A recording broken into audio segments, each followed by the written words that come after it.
नाज़रीन, पाकिस्तान की मईशत बेहतरी की तरफ गामज़न है। एक ट्रस्ट डेफिसिट था पहले, वो भी ख़त्म होता नज़र आ रहा है। सरमायाकारों का एतमाद पाकिस्तान के लिए बहाल हो रहा है और मुआशी इस्लाहात पाकिस्तान की जानिब से की गई हैं जो पाकिस्तान के लिए काफ़ी मुस्बत होती दिखाई दे रही हैं। इसी पर बात करेंगे। हारून शरीफ माहिर मुआशियात हमारे साथ मौजूद हैं। हारून साहब, बहुत शुक्रिया आपके वक्त का।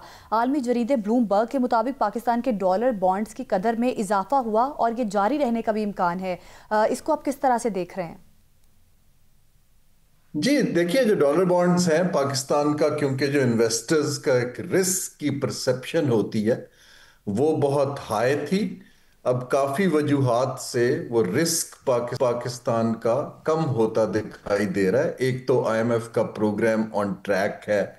इसके बाद पाकिस्तान के अंदर एक ओवरऑल जो फियर था, ऑल्दो ब्लूमबर्ग ने उसको इंडिकेट किया है कि आपकी जो नेबर्स के साथ कॉन्फ्लिक्ट है वो एक फियर है, लेकिन अब उसके भी काफ़ी असरात कम दिखाई दे रहे हैं।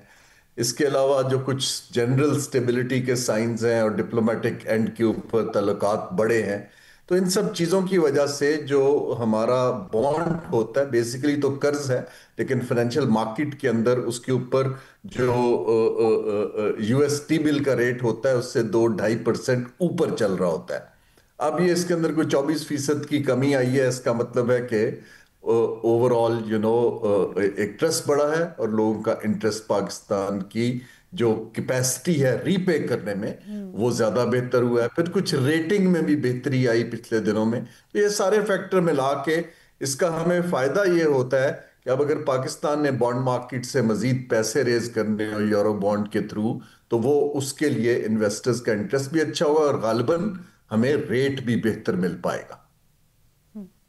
अच्छा सर। अच्छा हारून साहब, आपने अभी आईएमएफ का जिक्र किया, ये फरमाइएगा कि आपको क्या लगता है कि ये हमारा प्रोग्राम जो है आईएमएफ के साथ वाकई ही आखिरी प्रोग्राम होगा, या भी मैशत को बेहतर करने के लिए हमें मजीद प्रोग्राम आईएमएफ के साथ लेना पड़ेगा? जी, एक अहम सवाल है। हमारा असेसमेंट, मेरा और कुछ और इकोनॉमिस्ट्स का, वो ये है कि पाकिस्तान के इकोनॉमी के ढांचे में कोई फंडामेंटल तब्दीलियां नहीं आई हैं और पाकिस्तान की एक्सपोर्ट उतनी नहीं बढ़ पाई जितनी एक्सपेक्टेड थी। इसकी वजह से अगर हम आईएमएफ प्रोग्राम ख़त्म करते हैं तो बैरूनी अदायगियों के ऊपर प्रेशर फिर से बढ़ना शुरू हो जाएगा, क्योंकि आबादी बहुत है, प्रोडक्शन कम है, इंडस्ट्री एक्सपैंड नहीं की जितनी करनी चाहिए थी, तो फिर हमें नेट इंपोर्ट करना पड़ता है लोगों की ज़रूरियात पूरी करने के लिए। मेरा नहीं ख्याल कि अगर इकोनॉमी के ढांचे में कुछ फंडामेंटल चेंजेस नहीं आती तो हमारे लिए ये इस प्रोग्राम के बाद फौरन आईएमएफ के साइकिल से निकलना गालिबन इतना आसान नहीं होगा। अच्छा सर, अच्छा सर, इकोनॉमी का ये जो ढांचा है, इसमें जो फंडामेंटल चेंजेस का आप जिक्र कर रहे हैं, जरा ये प्लीज बता दें कि वो चेंजेस क्या है और वो कैसे आ सकती है। कि पहले तो ढांचे को समझे। देखिए, इकोनॉमी का ढांचा ये है कि उसमें 60% कंट्रीब्यूशन सर्विसेज की है। सर्विसेज के अंदर ट्रेडिंग है, शॉप्स हैं, होटलिंग है, रियल एस्टेट है। ये 60% की हमारी इकोनॉमी को बनाता है। इसके बाद जो बाकी 20-20% है वो ज़राअत और इंडस्ट्री है। लेकिन जो सर्विसेज भी हैं उसके अंदर आईटी के अलावा कुछ एक्सपोर्टेबल नहीं है।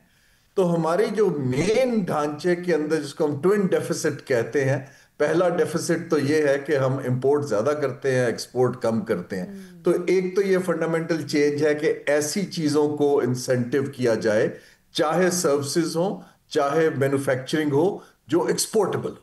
दूसरा यह है कि जो एक्सपोर्टेबल भी हो उसकी वैल्यू ज्यादा हो। कपड़ा बेचने की बजाय अगर आप स्टिच गारमेंट्स बेचें तो वैल्यू बढ़ती है।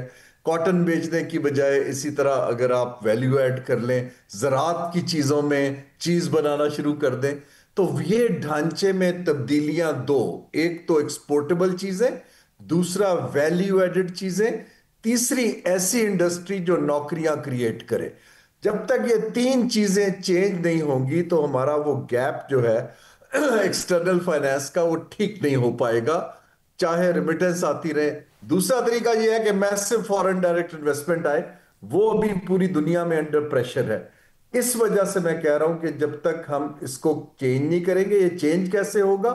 پالیسی شفٹ کرنی پڑے گی، پروٹیکشن روکنی پڑے گی، جو سیکٹر جہاں ہمارا کمپیریٹیو ایڈوانٹیج ہے کاسٹ کا، ان کو ہمیں ترجیح دینی پڑے گی، اور جن کو پروٹیکٹ کر رہے ہیں اور جن کو ہم سبسڈیز دے رہے ہیں وہ روکنا پڑے گا۔ بالکل سر، کچھ اصلاحات پر کام کرنا بڑا ضروری ہے۔ انٹرنیشنلی بھی ہم نے دیکھا کہ اکانومی میں بڑی تبدیلیاں رونما ہو رہی ہیں۔ ایک رپورٹ کے مطابق چین کی خفیہ سونے کی خریداریوں سے عالمی بلین مارکیٹ میں ریکارڈ اضافہ ہوا ہے۔ خبر یہ ہے کہ امسال چین کی خریداری باضابطہ اعداد و شمار سے 10 گنا زیادہ ہو سکتی ہے۔ اس پر آپ کیا کہیں گے؟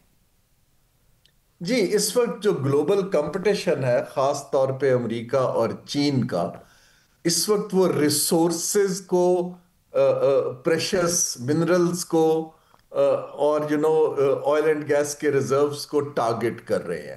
چین کے پاس جو سرپلس ڈالر پڑے ہوئے ہیں وہ بہت سارے امریکن ٹریجری بلز میں ہیں، لیکن چین اپنا جو ہے انحصار اس کو ڈیورسیفائی کر رہا ہے۔ اسی طرح وہ سونا خرید رہے ہیں، ڈفرینٹ دنیا کے بینکس کے اندر اس کو ریزروز میں رکھا جا رہا ہے، کیونکہ فیوچر میں دیر از اے فیئر کہ جس کو ہم کہتے ہیں کہ جو over all multi polar system کے اندر جو ٹینشنز بڑھ رہی ہیں، خاص طور پہ ٹریڈ وار جو امریکہ اور چین کی ہے، اس میں جیتے گا وہی جس کے پاس اکنامک مسل زیادہ مضبوط ہوگا۔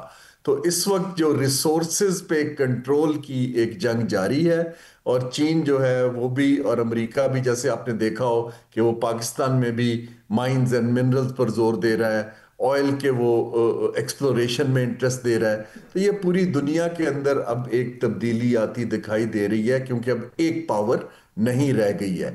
چین کو روکنا مشکل ہے، اچھا تو لیکن چین کی جو ہے اوور آل اسٹریٹجی وہ مضبوط دکھائی دیتی ہے۔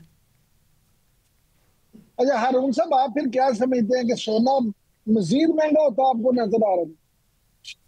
جی، یہ ڈیمانڈ سپلائی کی گیم ہے۔ دیکھیے، اگر ایک بندہ خرید رہا ہے تو دوسرا بیچ بھی رہا ہے۔ اٹ آل ڈیپینڈز کہ کس خطے میں کیا ہو رہا ہے، لیکن جنرلی جب دیکھیں آپ 2-3 ٹرینڈز دیکھیے، دنیا کی معیشت جو ہے وہ گرو نہیں کر رہی اس سپیڈ سے جس میں وہ باعزت اپرچونٹیز سب کے لیے کریٹ کر سکے، خاص طور پہ ٹریڈیشنل بڑی اکانومی کی، جاپان کی، امریکہ کی، یورپین یونین کی۔ گروتھ ایشیا میں ہے۔ ایشیا اگر خریداری یہاں زیادہ کر رہا ہے تو یہاں پر پھر گولڈ کی پرائسز اوپر جاتی دکھائی دیتی ہے نیچرلی، کموڈٹیز کی۔ لیکن آپ یہ بہت ایک امپورٹنٹ فیکٹر ہے اکانومیز کا اس وقت گلوبل، یہ جو شفٹ آ رہا ہے اس کے اندر 5-6 ممالک جو اب اگلے 10 ٹاپ اکانومیز میں ہوں گے وہ ایشیا کے ہوں گے، جس کے اندر چین ہوگا، ہندوستان ہوگا، انڈونیشیا ہوگا، کوریا ہوگا، جاپان ہوگا۔ ایک زمانہ تھا کہ ٹاپ 10 میں 9 ممالک ویسٹ کے ہوا کرتے تھے۔ اس شفٹ کو پاکستان کو بڑا کیئرفلی سمجھنے کی ضرورت ہے کہ ہم اپنا انحصار کس طرح بڑھا سکتے ہیں اور یہاں سے کیسے فیوچر میں فائدہ لے سکتے ہیں۔ اچھا سر، ٹھیک ہے، انٹرنیشنلی تو یہ بڑا شفٹ سامنے آ رہا ہے۔ اب اگر ہم انٹرنل اپنے ملک کے معاملات کی بات کریں تو وزیر اعظم شہباز شریف کی جانب سے کہا گیا ہے کہ ملک کو معاشی مشکلات سے نکالنے کے لیے ہمیں کچھ معاشی اصلاحات پر کام کرنا ہوگا۔ سر، آپ کے نزدیک کیا سمجھتے ہیں، کیا معاشی اصلاحات کرنے چاہیے پاکستان کو؟ یہ پاکستان کو 4-5 فنڈامنٹل چینجز جس کے اوپر بہت لکھا بھی گیا ہے، انالیسس بھی ہے۔ ایک تو ہمیں سب سے پہلے اپنی انڈسٹریل اور اکنامک ریوائیول کے لیے 4 یا 5 سیکٹرز پک کرنے ہیں جن کو ہم سمجھتے ہیں کہ فیوچر میں یہ تیزی سے گرو کریں گے۔ انفارمیشن ٹیکنالوجی ہے، وہ ہمارا ایک سیکٹر ہے کیونکہ اب باقی جگہ پر انجینئرنگ کی کاسٹ بڑھ گئی ہے۔ زراعت ہے، وہ ہمارا ایک ونر ہو سکتا ہے۔ ویلیو ایڈڈ ٹیکسٹائل ہے، وہ ہمارا ونر ہو سکتا ہے۔ سپورٹنگ گڈز ہیں، سرجیکل۔ ہم اگر 3-4 ان کو ہم کہتے ہیں کمپیریٹیو، جہاں اللہ نے ہمیں کمپیریٹیو ایڈوانٹیج دیا ہے، ان سیکٹرز کو تیزی سے گرو کرنے کے لیے ایک تو ان کے لیے فائنینسنگ کی ضرورت ہے، دوسرا اس کے ٹیکنالوجی ٹرانسفر کے لیے انسینٹیو کریٹ کرنے کی ضرورت ہے تاکہ ہم ان کو تیزی سے گرو کر سکیں۔ تیسرا یہ ہے کہ ان کے لیے ہمیں ریگولیٹری ڈیلیگیشن کی ضرورت ہے، سب کچھ کام کرنے کے لیے منسٹریوں میں نہ بھاگنا پڑے۔ یہ 3-4 سیکٹرز اگر، اور یہ سارے ایکسپورٹ اورینٹڈ ہیں، جب یہ ان سیکٹرز کے پیچھے آپ کھڑے ہوں گے تو پہلی اصلاح تو یہ ہے۔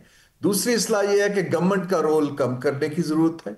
गवर्नमेंट बहुत ज्यादा है, G2G डील्स की कोशिश करती है, तो ब्रोक्रेसी का अगर आप रोल कम करें और प्राइवेट सेक्टर के इदारे बनाएं जैसे कि बहुत से मुल्क बना रहे हैं, तो काम ईज ऑफ डूइंग बिजनेस हो जाता है। तीसरा एनर्जी की कॉस्ट है, क्योंकि वो बहुत हिट करती है, तो ऐसी इंडस्ट्री को और ऐसे शोबों को आप सपोर्ट करें जो ज्यादा एनर्जी इंटेंसिव ना हो, और साथ साथ एनर्जी मिक्स को चेंज करें।